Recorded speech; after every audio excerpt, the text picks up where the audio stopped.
Hello, good evening. Welcome to The Law of the People and Governance here on Spectrum Television. This is a program that bridges the gap between the people and the government, and we talk about socio-political trends here on Spectrum Television. My name is Rachel David White. And of course, today we'll take a look at some of the issues that are making the rounds in politics here in Nigeria. And the first report we'll be looking at is the case of the suspended Central Bank of Nigeria Governor Godwin Emefiele. Just some days ago, we heard that all the charges of possession of firearms had been dropped against him, had been dropped by the federal government, and again we're seeing another new 20-count charges, while the suspended Central Bank of Nigeria Governor Godwin Emefiele and his associates are set to be arraigned by the federal government for 6.9 billion naira procurement fraud on Thursday. And of course, he will be arraigned alongside a female CBN employee, Sai Adatu Yaro, and her company, April 1616 Investment Limited, on 20-count charges of procurement fraud, conspiracy, and conferring corrupt advantages on his associates. While the embattled CBN governor had been in detention since his suspension from office on June 9th, by President Bola Tinubu.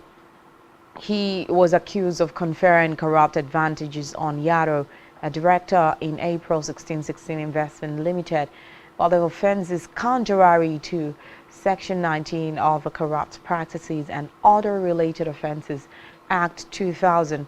And it says, actually, if convicted, it would mean that Emefiele may be sentenced to 5 years imprisonment without any option of a fine. Well, the section reads, any public officer who uses his office or position to gratify or confer any corrupt or unfair advantage upon himself or any relation or associate of the public officer or any other public officer shall be guilty of an offense and shall on conviction be liable to imprisonment of 5 years without an option of fine. And in the charges signed by the Director of Public Prosecutions, Federal Ministry of Justice, Muhammad Abubakar, Deputy Director of Public Prosecutions, Mrs. N. Jones Neighbor, and 8 other ministry officials, the 3 accused persons were alleged to have bought a fleet of over 98 exotic vehicles and armored buses valued at about 6.9 billion naira. Some of the vehicles bought between 2018 and 2020 included 84 Toyota Hilux vehicles, also had 10 armored Mercedes-Benz buses, 3 Toyota Land Cruisers, and 1 Toyota Avalon car. Well, Emefiele has been accused by the federal government of conspiracy to confer a corrupt advantage on the second defendants, contrary to Section 26, subsection C and 19 of the Corrupt Practices and Other Related Offences Act 2000 and punishable under Section 19 of that same act.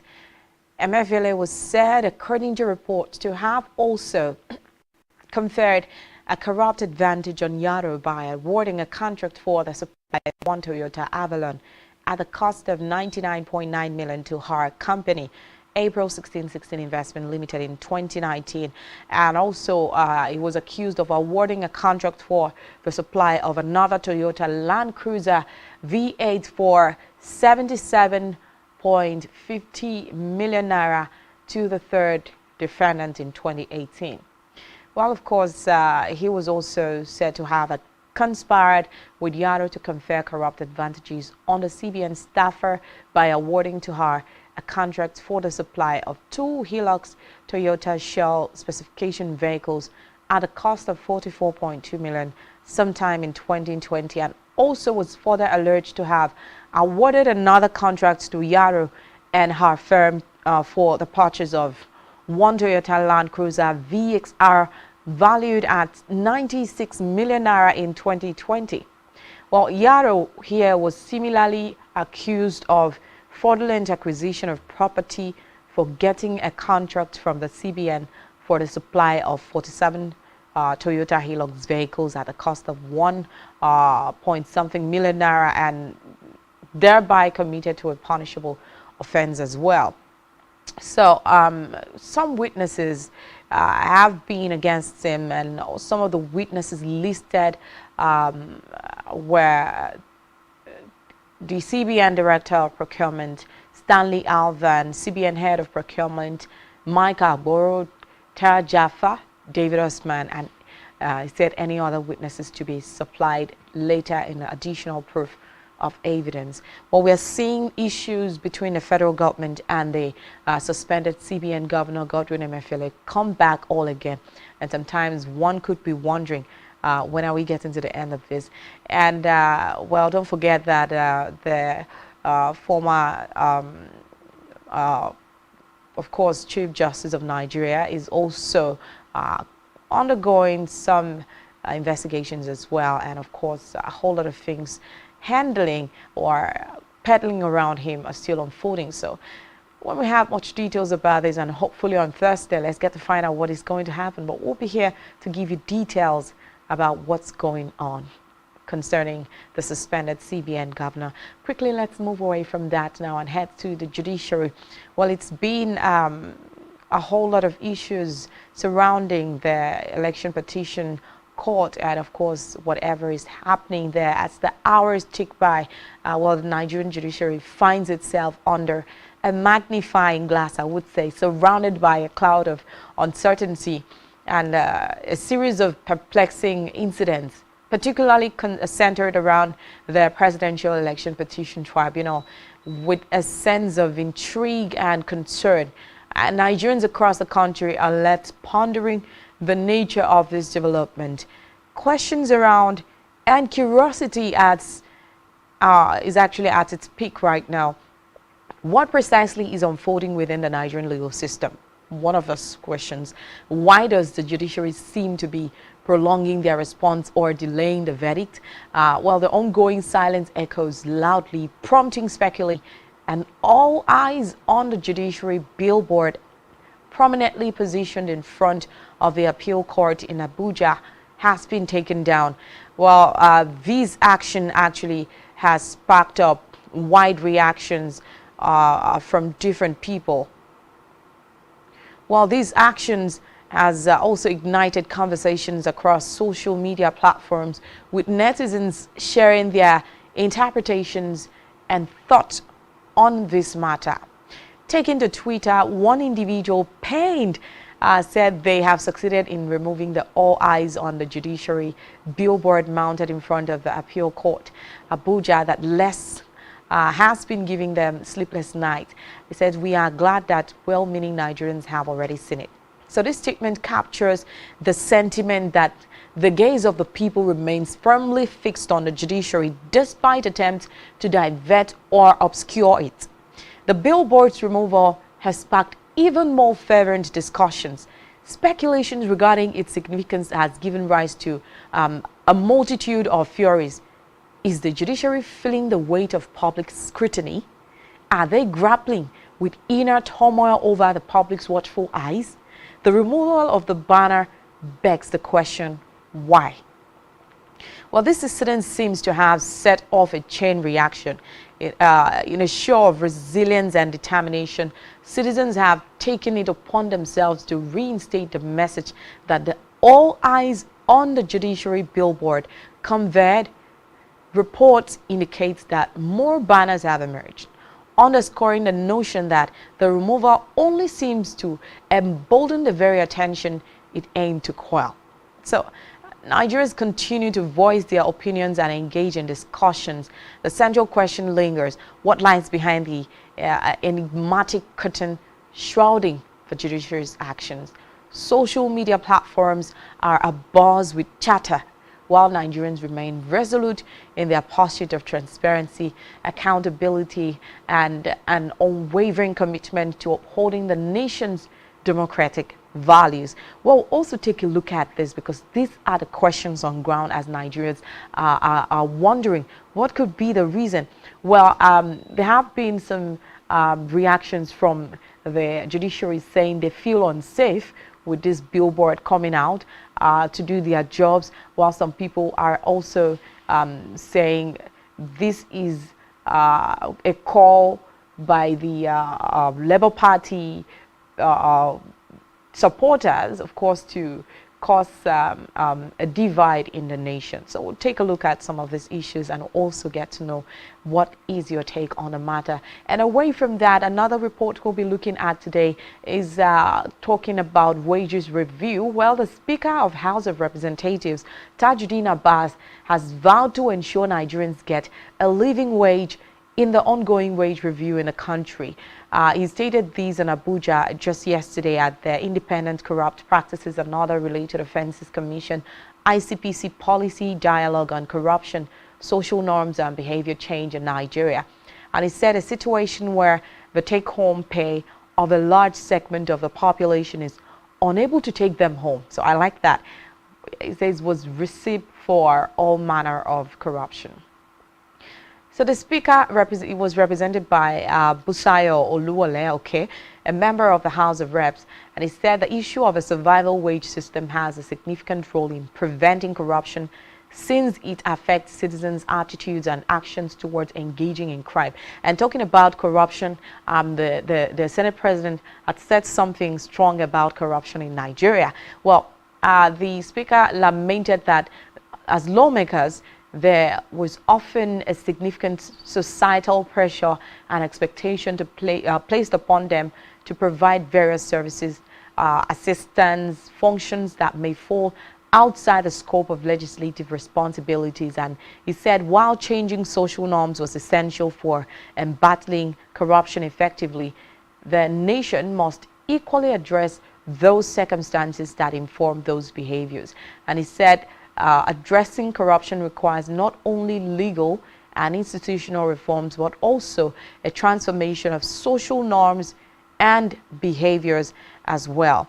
Well, the ICPC chairman, Professor Bolaji Owoshanoye, explained that the policy dialogues were generally meant to deliberate on issues that focus on more systematic and institutional improvement, which also should be sustainable regardless of changes in political administration.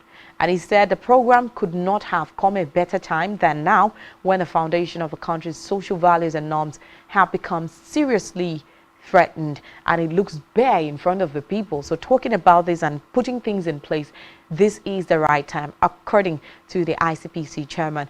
Well, we'll go on a short break. When we come right back, our guest will be here and we'll be discussing better. We'll also take a look at the questions surrounding the All Eyes on the Judiciary billboard removal and a whole lot of issues trending in this report we're talking about today. So do stay tuned. We'll be coming right back.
Nigerian police, which is the only one allowed by grossly abused. Our governors have to share police powers with the president as stipulated by the constitution. We do not have a federal government police force. We have the Nigerian police force, which shall be administered, organized, and supervised by the Nigerian police force. No, my lord, I want to say something. I want to say something here. perhaps it might also enlarge the scope of people who should be invited here for examination. My Lord, if we cannot find those who literally murdered Abiola, who are those people who could be said to be the beneficiaries of the death of Abiola? Rogers has linked you with some of the killings he did. He never did. He linked you with the attempted murder of Hebrew. He did not. My Lord, the Matters Council is leading the evidence in our matters. Is this an adversary proceeding? It's not, my Lord, but we can't be talking about cases which are in court, Is my Lord. this an adversary proceeding? It's not, my Lord. These cases are in court, my Lord. I'm just reminding your Lordship. My Lord, sorry, my Lord, I think I'll be in cross-examination. Legally Speaking, a program that deals with legal issues and questions we face as citizens of this amazing country, Nigeria. Legally Speaking. Join us every Friday from 5 p.m. to 6 p.m. for Legally Speaking.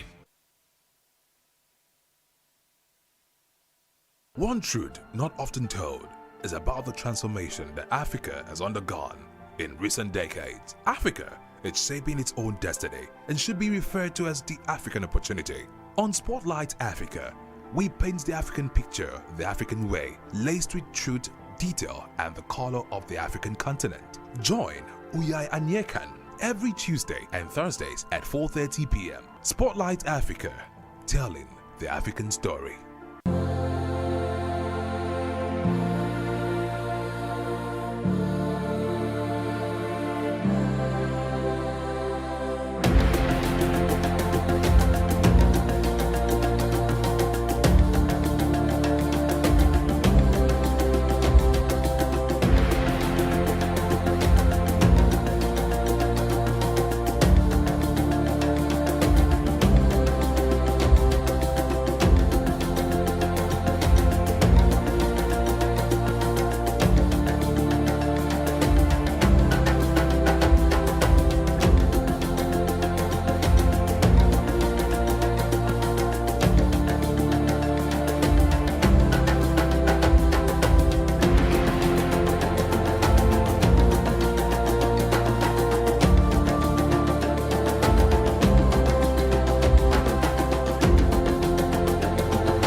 right, welcome back. It's still the program, The Love of People and Governance, here on Spectrum Television.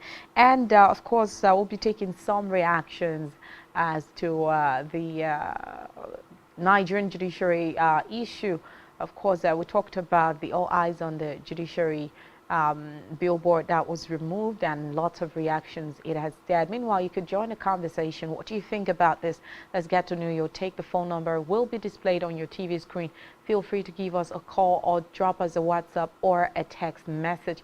While questions around and curiosity are actually raising at a very high peak, questions as to the things that are unfolding within the Nigerian legal system, and of course question as to why the judiciary seems to be prolonging their response, and of course it's causing a delay in giving judgment, and of course the silence is echoing loudly, and speculations about the hidden agenda on a larger narrative are beginning to expose itself, are beginning to play around. And of course, in a move that has caught the attention of many, removal of the All Eyes on the Judiciary billboard, prominently positioned in front of the appeal court in Abuja, that has been taken down, as ignited conversations across different platforms, social media, citizens sharing their interpretations and thoughts on the matter. Of course, many people are pained about that. Meanwhile, the judiciary itself feel they are unsafe having that kind of a billboard positioned right in front of the court, the apex court. And of course, they also feel that this is totally or solely sponsored by the Labour Party presidential candidate supporters, Peter Obi, who seems to be more paying more attention to the outcome of the court proceedings. What is going to happen? Who is going to be declared the winner? And then this has continued to spark widespread reactions. Well, some persons think that this billboard that is sponsored by the Labour Party persons, and it can actually cause a divide in the country. And so that is why it has been taken down. And of course, speculations regarding its significance has given rise to a multitude of theories. Is the judiciary feeling maybe the public is ready to scrutinize them, the weight of public scrutiny? Are they grappling with inner turmoil over public's watchful eyes? A whole lot of questions surrounding that. So we'll also discuss better on this. We'll just go on a short break. When we come right back, we'll still talk better about this. So do stay tuned. We'll come right back.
Spectrum TV, broadening your horizon.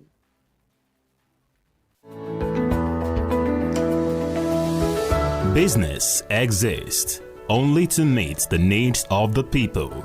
But there's an extra advantage if your product and services are pitched on a platform that gives you the added advantage over your competitors. For your desired return on investment and so much more, advertise on Spectrum Television, on StarTimes DTH Channel 421 and on free-to-air with a frequency of 12733. Spectrum Television, broadening your horizon.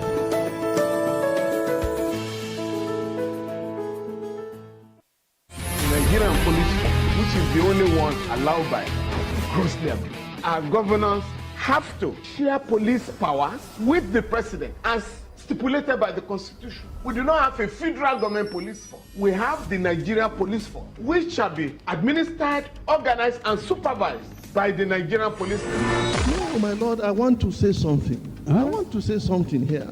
Perhaps it might also enlarge the scope of people who should be invited here for examination. My lord, if we cannot find those who literally murdered Abiola, who are those people who could be said to be the beneficiaries of the death of Abiola? Rogers has linked you with some of the killings he did. He never did. He linked you with the attempted murder of Hebrew. He did not. My Lord, the Matters Council is leading the evidence in our matters. Is this an adversary proceeding? It's not, my Lord, but we can't be talking about cases which are in court, Is my Lord. this an adversary proceeding? It's not, my Lord. These cases are in court, my Lord. I'm just reminding your Lordship. My lord, sorry, my lord, I think I'll be in cross-examination. Legally Speaking, a program that deals with legal issues and questions we face as citizens of this amazing country, Nigeria. Legally Speaking. Join us every Friday from 5 p.m. to 6 p.m. for Legally Speaking. One truth not often told is about the transformation that Africa has undergone in recent decades. Africa is shaping its own destiny and should be referred to as the African opportunity. On Spotlight Africa, we paint the African picture the African way, laced with truth, detail, and the color of the African continent. Join Uyai Anyekan every Tuesday and Thursdays at 4:30 p.m. Spotlight Africa, telling the African story. Every society is premised on the quality of relationships forged by its inhabitants. The health of these relationships determines how well people, relationships, organizations thrive and how long they stick together. Join Uyai Anyekan on Connect every Wednesday from 6 p.m. to 6:30 p.m. and on Sunday 2:30 to 3 p.m. on channel 421 on Star Times to catch all the conversations, interviews, real stories and how to navigate relationships and family life in the 21st century. Real people, real faces, real stories. Connect live on Spectrum Television.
allowed by grossly abused. Our governors have to share police powers with the president as stipulated by the Constitution. We do not have a federal government police force. We have the Nigeria Police Force, which shall be administered, organized, and supervised by the Nigerian Police Force. No, my lord, I want to say something. I want to say something here. Perhaps it might also enlarge the scope of people who should be invited here for examination. My lord, if we cannot find those who literally murdered Abiola, who are those people who could be said to be the beneficiaries of the death of Abiola? Rogers has linked you with some of the killings he did. He never did. He linked you with the attempted murder of Hebrew. He did not. My lord, the Matters Council is leading the evidence in our matters. Is this an adversary proceeding? It's not, my lord, but we can't be talking about cases which are in court. Is this an adversary proceeding? It's not, my lord. These cases are in court, my lord. I'm just reminding your lordship. My lord, sorry, my lord, I think I'll be in cross-examination. Legally Speaking, a program that deals with legal issues and questions we face as citizens of this amazing country, Nigeria. Legally Speaking. Join us every Friday from 5 p.m. to 6 p.m. for Legally Speaking.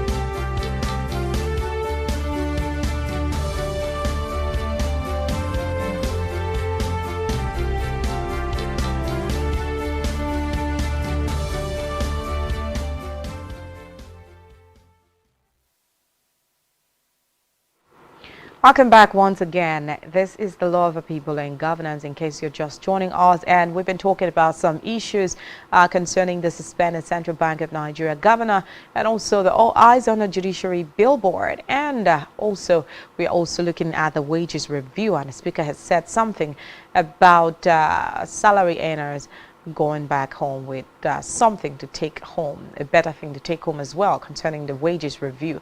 And right about now, we're being joined by our guests, Godwin Odobot, live here in the studio. Welcome. Thank you. All right, so a quick one. Let's head to the discourse for the day. Quickly, let's touch a little on the CBN governor. Concerning this issue, I don't want to talk much on it because we have other issues on ground. It's been going back and forth. Today, we are hearing that the federal government has dropped a suit that was filed against him concerning the illegal possession of firearms. And the next, we're hearing that he's on a fresh 20-count charges of alleged is it most appropriation of funds or procurement of fleet worth over 6-point-something billion naira?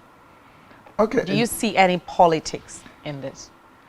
I don't look at it as being political. So nothing is politically motivated? No, I don't look at it that way, because once you are, or someone in a public office is under investigation, it means that the judiciary, or sorry to say, the law enforcement, maybe at that point that Emefiele was arrested, was going through different kinds of investigation. Now, the reason why I feel the reason why they had to drop the case of firearm against him is maybe they have discovered that he could be baseless. Okay. Because I remember we were asking questions as to, is Emefiele the only person who is possessing illegal firearm in the country? Mentioned the likes of some persons who are not even authorized to hold one gun but have many in possession. So you feel that was baseless. So the government had to look for something even more, and of course add other affiliates or allies to him as well. I don't think it is maybe the government is just looking for. Because according to the law of, I think, Public Act, something that says that you cannot, as a public office holder, you cannot use your office to confer undue advantage to yourself. Or others. Against others. So I feel that is where Emefiele is going to be nailed, because it could be that you can also see that other people have been brought in like the, how do you call the company, April 1616 investment of company. Course, one of their workers, Yaro. Yeah, coming in, people who are basically government officials or public office holders, using their office to accrue a whole lot of advantages. For example, I'm giving you a contract to supply me with 20 cars. Yes. So you are the one that signed the contract, you award the contract to yourself. That is what you are talking about. You award the contract to yourself, you are the owner of the contract, you award the contract to your company, you are running it by yourself. So because you are the owner of the office or you are the occupant of the office, you are using it for your own advantage, not for the public. So that is, it is a crime. It is an indictment to 5 years imprisonment. Yes. According to the Act 2020 or 2000. Yeah, 2000. I think Public Act or something. Okay, let's quickly move away from that because we don't have much time to dwell on this alone. Well, there have been some speculations all over. Citizens of Nigeria are reacting to the All Eyes on the Judiciary billboard that has been removed that was in front of the Federal High Court in Abuja. And of course, one person that also reacted is the former Minister of Education, Eze Kwesili.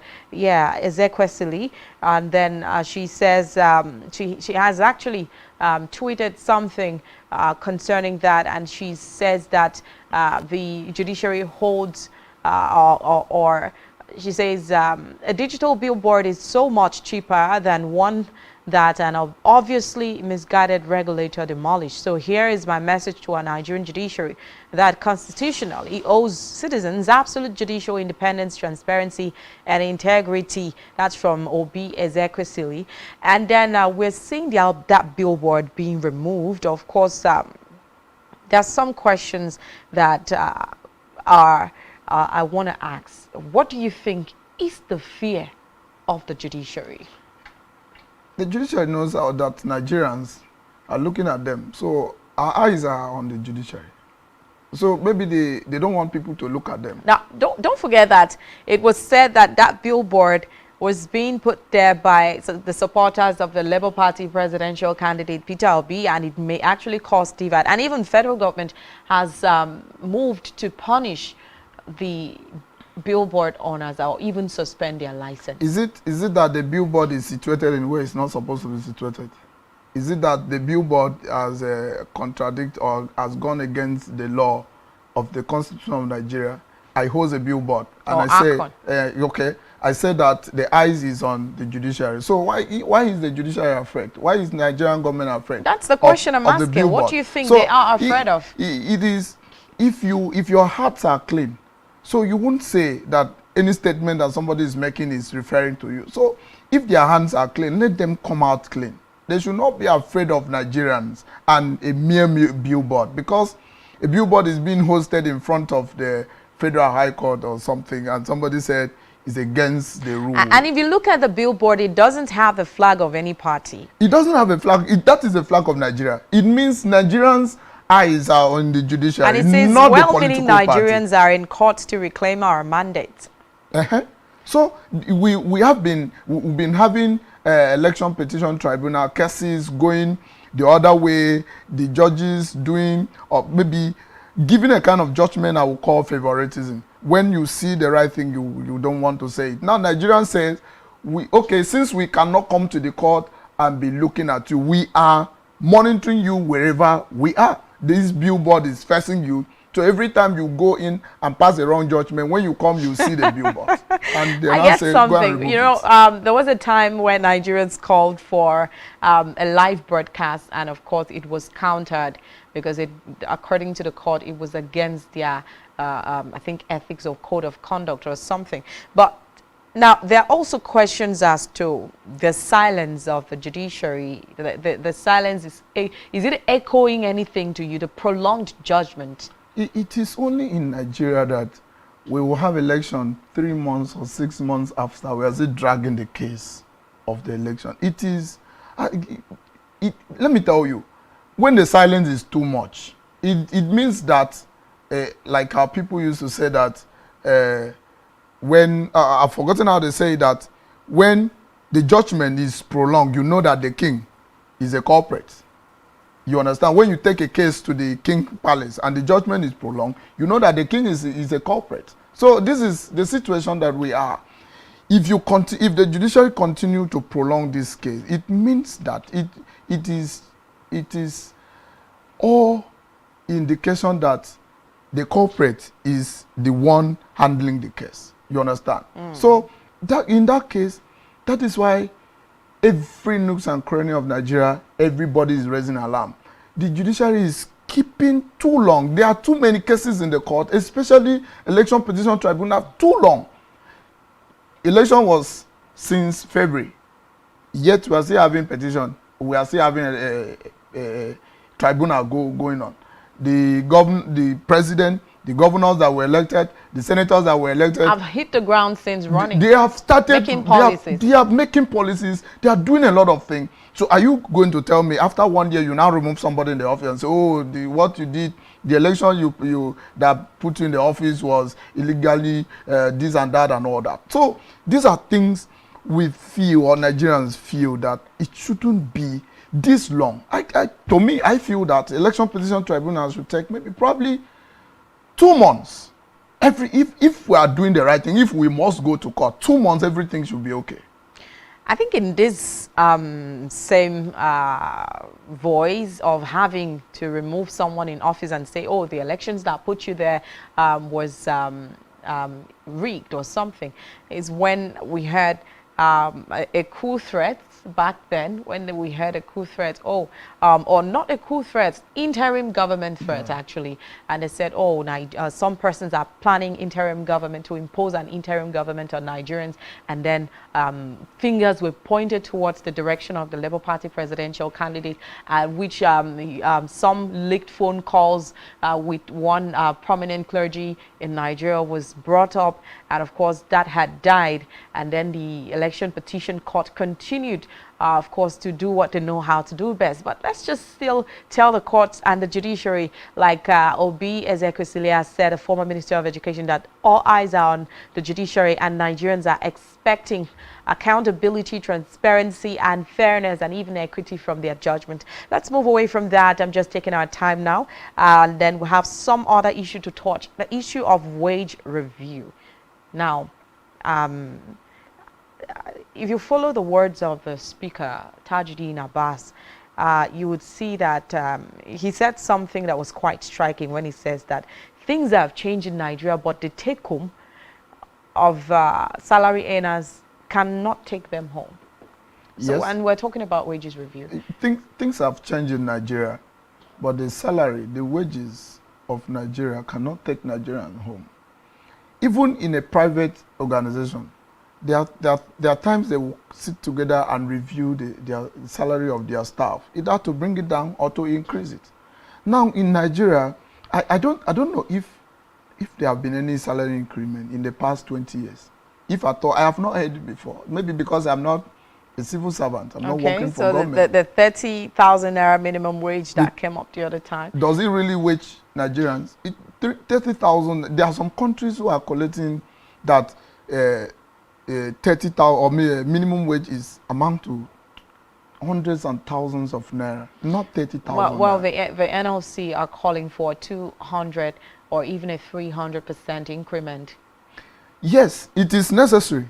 It is why I said it is necessary is that you cannot compare this current economy to the amount of money the federal governments are paying civil servants. You can't compare. Is it the fuel? Is it the price of fuel? Assuming I'm working, maybe I'm using SSC to work, and my salary is 30,000 naira. Remove the fuel. Remove the transportation I pay to the office. How much is left for me?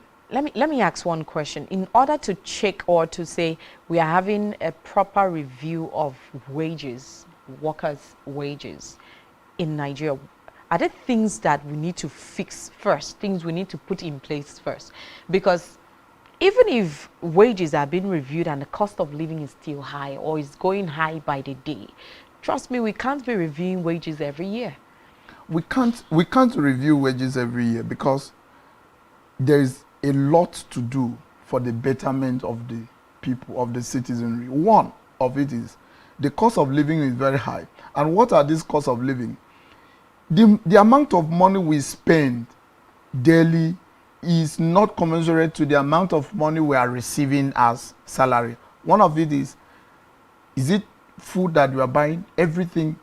Once they said fuel price has increased, the people selling in the market will also increase the price of their commodities. And so in that case, the salary too will not be able to cater for this. So what is need to be done? The Nigerian government or the government have to come down, sit down and design how they can reduce taxation, they can reduce means of transport. It is so obvious that we don't have government-owned transport organization system in Nigeria, in any state, where civil servants pay little amount of money to get to their office. There is none. Even right here in Akwa Ibom said we don't have those buses we see. Yes. So we don't have one. Anyone that you say, okay, this one it goes to from this place to state secretariat, from this place to teaching hospital. I think we used to have something like that in Akwa Ibom. But it's not there again. Those buses have decayed. There is no maintenance. Things like that is not going on again. Imagine somebody is working in Uyo and I've been living in Uyo and is working in Ikorekpene. And the person pays transport to Ikorekpene every day. Now the salary is not commensurate to the amount of money this person spends on transport. How would the person survive? So these are things government need to put in place. A workable transportation system will solve the problem of excessive spending of money on transport, food availability, also electricity. You can't imagine you are paying transport to work, you are buying fuel for your generator because there is no electricity. The little NEPA lights that you have, or whatever they call it, comes once in a week. And when they want to bring the bill, they bring the bill as if you are running a company. And this is somebody who is earning partly 30,000, 40,000 naira as SSCO that working as a security in any government agency. Okay, well, I would like to continue, but I just tipped and looked at time, and then I know that we have to close the curtains here. Well, I hope that next time we're going to have enough time. You'll be here, and then we're going to have enough time to actually dig deep into these issues, because these are the issues that are eating into the Nigerian system, and of course is biting hard on Nigerians, and if not held by the caller, should I say, it's definitely going to eat more deeper and cause some destruction. So thank you so much, Godwin, for being here. Thank you. All right. Thank you. Okay, back to the people. Thank you so much for staying glued to your TV. It's been the program, The Love of People and Governance, here on Spectrum Television and Trust. We are going to have a great time again here tomorrow, same time, here on Spectrum Television. But don't forget to follow us on social media and subscribe to our YouTube channel, all of which you can find on our website, spectrumtv.ng, and also follow us on Twitter at SpectrumTOnline, all as one word. You can also follow me on Twitter at RECHWHYTE White, all as one word too. See you tomorrow. My name is Rachel David White. Good evening.